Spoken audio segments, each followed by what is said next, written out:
ঘূর্ণিঝড় রিমালের আঘাতে ব্যাপক ক্ষয়ক্ষতি হয়েছে উপকূলীয় এলাকায়।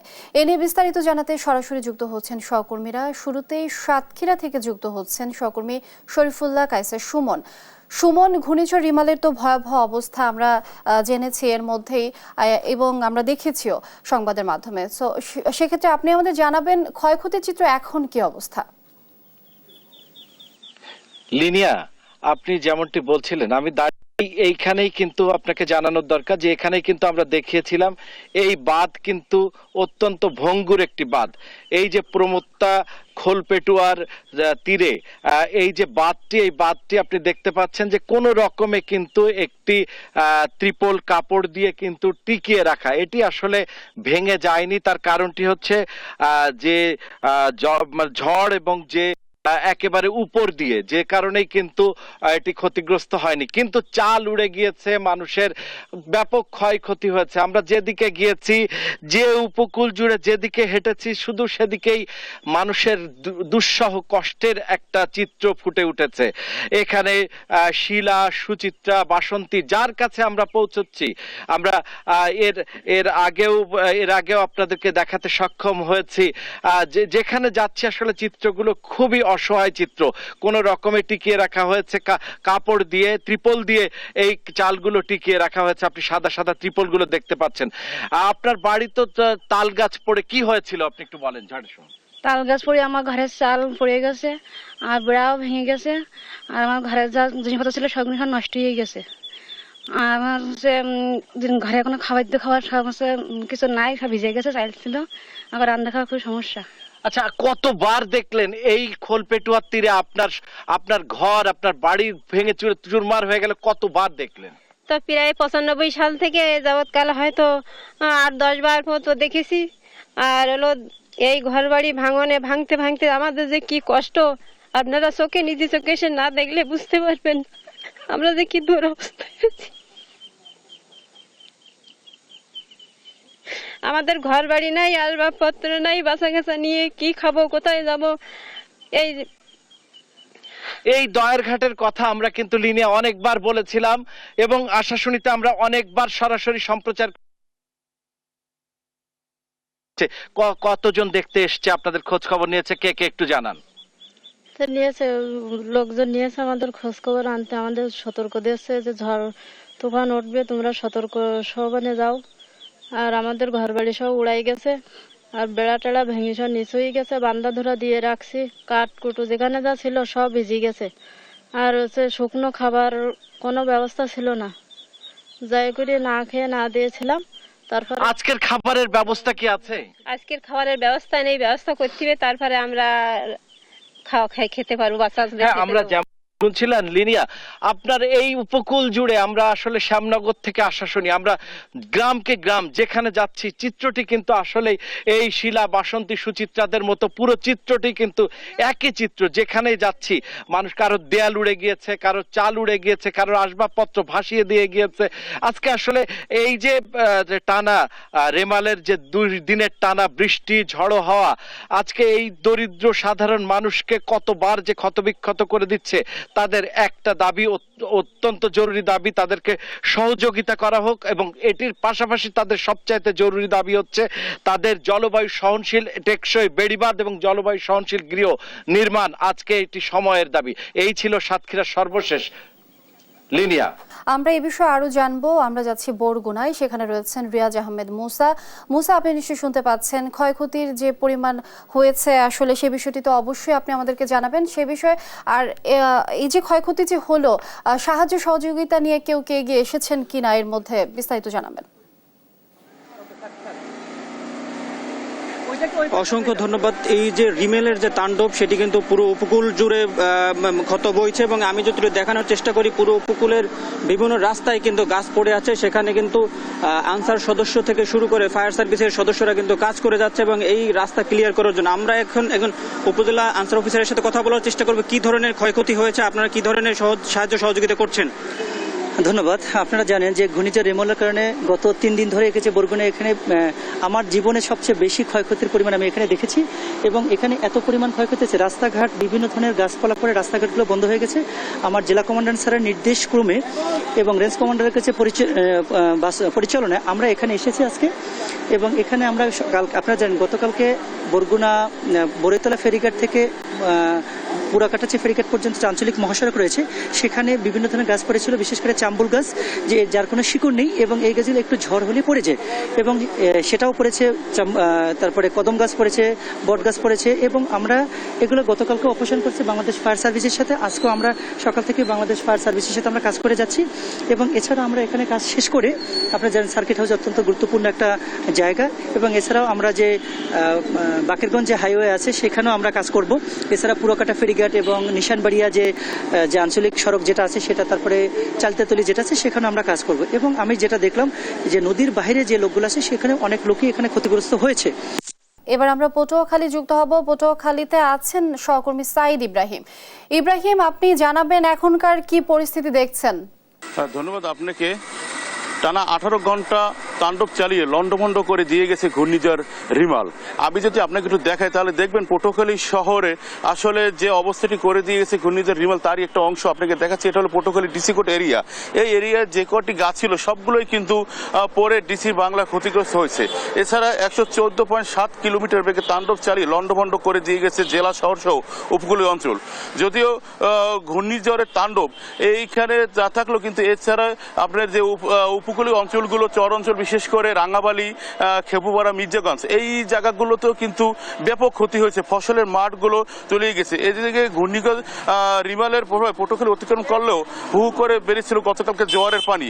অতিরিক্ত জোয়ারের পানি উঠে পটুয়াখালী জেলা শহরে প্রায় 80% এলাকা প্লাবিত হয়ে গিয়েছিল। রাত 11টার দিকে জোয়ারের পানির মাত্রা কমতে শুরু করলো, কিন্তু অতিরিক্ত জোয়ারে প্লাবিত হয়ে গেছে শহরের অন্তত 50% ব্যবসা প্রতিষ্ঠানের বসতঘর এবং গতকালকে প্রায় নির্ঘুম রাত কাটিয়েছে পরিবারগুলো। এছাড়া সকালেও কিন্তু আপনার বৈরী আবহাওয়া এবং বৃষ্টি ছিল অনেক, এখনো কিন্তু আকাশ মেঘাচ্ছন্ন। একই অবস্থা বিরাজ করছে জেলা উপজেলার নিম্ন অঞ্চলগুলো। অতিরিক্ত জোয়ারের পানি উঠে অবরুদ্ধ রয়েছে উপকূলীয় অঞ্চলের হাজার হাজার মানুষ। অপরদিকে গতকাল থেকে রিমালের তাণ্ডবে জেলা উপজেলাগুলোতে কিন্তু বিদ্যুৎ, মোবাইল এবং ইন্টারনেট সেবা বিচ্ছিন্ন হয়ে পড়েছিল, যে কারণে রোববার রাত 2টা থেকে সোমবার মানে গতকাল সন্ধ্যা 6টা পর্যন্ত সারা দেশের সাথে পটুয়াখালী যোগাযোগ প্রায় বন্ধ ছিল। সোমবার সন্ধ্যার পর থেকে বিদ্যুৎ সেবা চালু হলেও ধীর গতিতে চলছিল মোবাইল এবং ইন্টারনেট সেবা। এছাড়া ঝড়ের তাণ্ডবে বিভিন্ন সড়কে গাছ উপড়ে পড়ে দুর্ভোগের শিকার হচ্ছে জন চলাচল। এছাড়া পটুয়াখালী তেরান ও পুনর্বাসন শাখার কর্মকর্তা সুমন দেবনাথের সাথে আমাকে উনি জানিয়েছেন, প্রাথমিক তথ্যের যে বর্ণনা দিয়েছেন তাতে জেলার 9105টি পুকুর, 765টি মাছের ঘের এবং 120টি কাঁকড়া ঘের প্লাবিত হয়ে ভেসে গেছে। এছাড়া 13 কোটি 33 লাখ টাকার কাঁচা পাকা বসত ঘরের ক্ষতি হয়েছে। সব মিলিয়ে জেলা রক্ষায় ক্ষয়ক্ষতির পরিমাণ 28 কোটি 69 লক্ষ টাকার বলে জানিয়েছেন। এছাড়া আমি কথা বলেছি পানি উন্নয়ন বোর্ডের সাথে, তিনি আমাকে জানিয়েছেন কলাপাড়া 3 কিলোমিটার এবং রাঙাবালি 4 কিলোমিটার এবং মির্জাগঞ্জের 2 কিলোমিটার ভেরিরক্ষা বাঁধের ক্ষতিগ্রস্ত হয়েছে এবং যা তারা অচিরেই কিন্তু নির্মাণ করার জন্য সেখানে লোক পাঠিয়েছেন। এই ছিল ঘূর্ণিঝড়ের ক্ষয়ক্ষতি নিয়ে আমার কাছে এখনকার মতো সর্বশেষ। দর্শক, এ বিষয়ে আমরা আরো খবর জানাতে খুলনায় যাচ্ছি। খুলনায় আছেন সহকর্মী নুর ইসলাম রকি যুক্ত হচ্ছেন। রকি, আপনি জানাবেন খুলনার পরিস্থিতি এখন কেমন?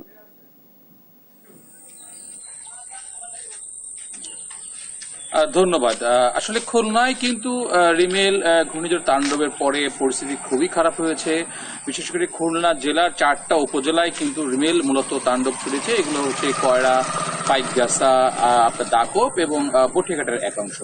আপনারা দেখতে পাচ্ছেন দর্শক যে এইখানে আমরা যেখানটা দাঁড়িয়ে আছি, এইখানে একটি 100 বছরের পুরাতন বটগাছ, এটি আসলে ঝড়ে পড়ে রাস্তা চলাচল অনুপযোগী হয়ে গিয়েছে। পরবর্তীতে ফায়ার সার্ভিস স্থানীয় লোকজন সেটা পরিষ্কার করেছে।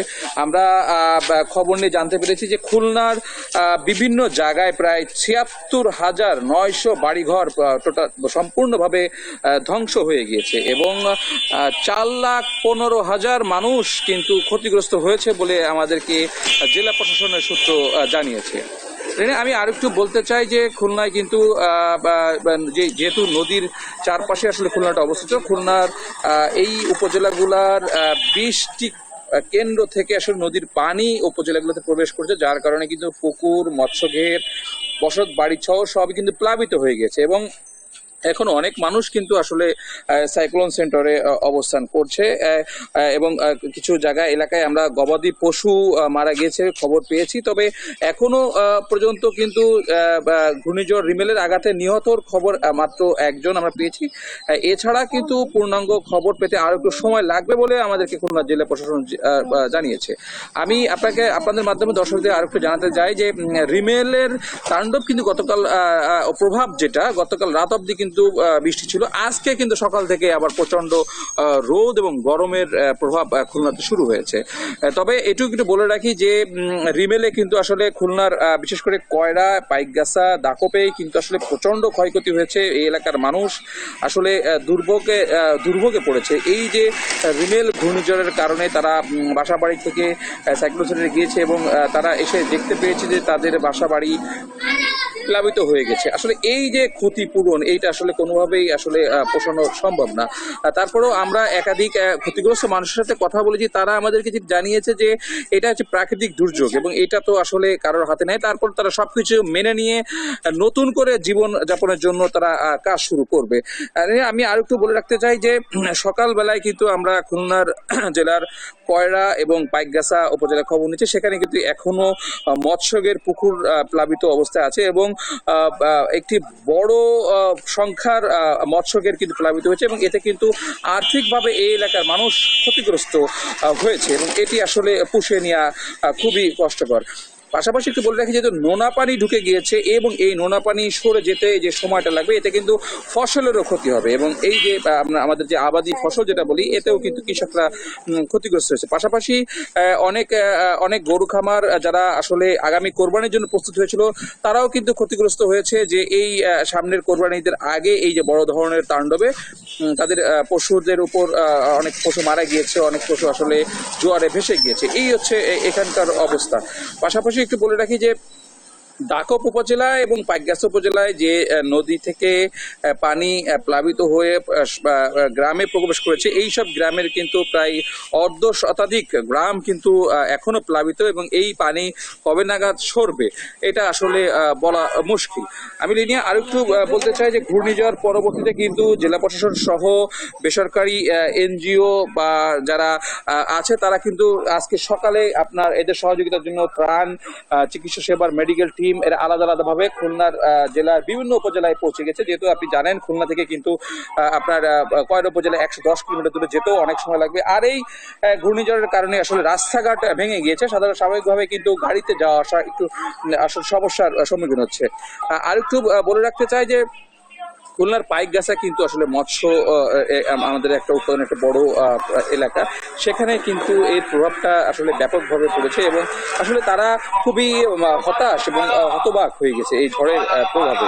তো সর্বশেষ আমি যেটা আপনাদের জানাতে চাই দর্শকদেরকে সেটা হচ্ছে যে খুলনা জেলা প্রশাসন আমাদেরকে যেটি জানিয়েছে যে এখন পর্যন্ত তাদের যে তালিকা সেই তালিকা অনুযায়ী ৭৬,৯০০ ঘরবাড়ি সম্পূর্ণ বিধ্বস্ত হয়েছে এবং ৪,১৫,০০০ মানুষ ক্ষতিগ্রস্ত হয়েছে এবং খুলনা নদীর থেকে ২০টি পয়েন্ট থেকে আসলে এই উপকূলবর্তী এলাকার বিভিন্ন গ্রামে কিন্তু আসলে পানি ঢুকেছে এবং নিহত হয়েছে একজন।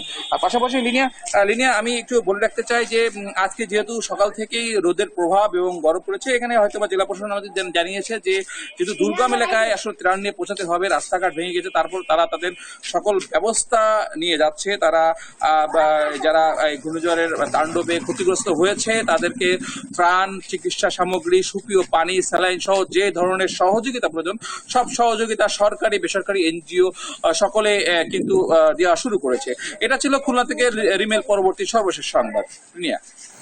রকি, অসংখ্য ধন্যবাদ আপনাকে। দর্শক, খুলনার পরিস্থিতি জানছিলাম আমাদের সহকর্মী রকির কাছ থেকে।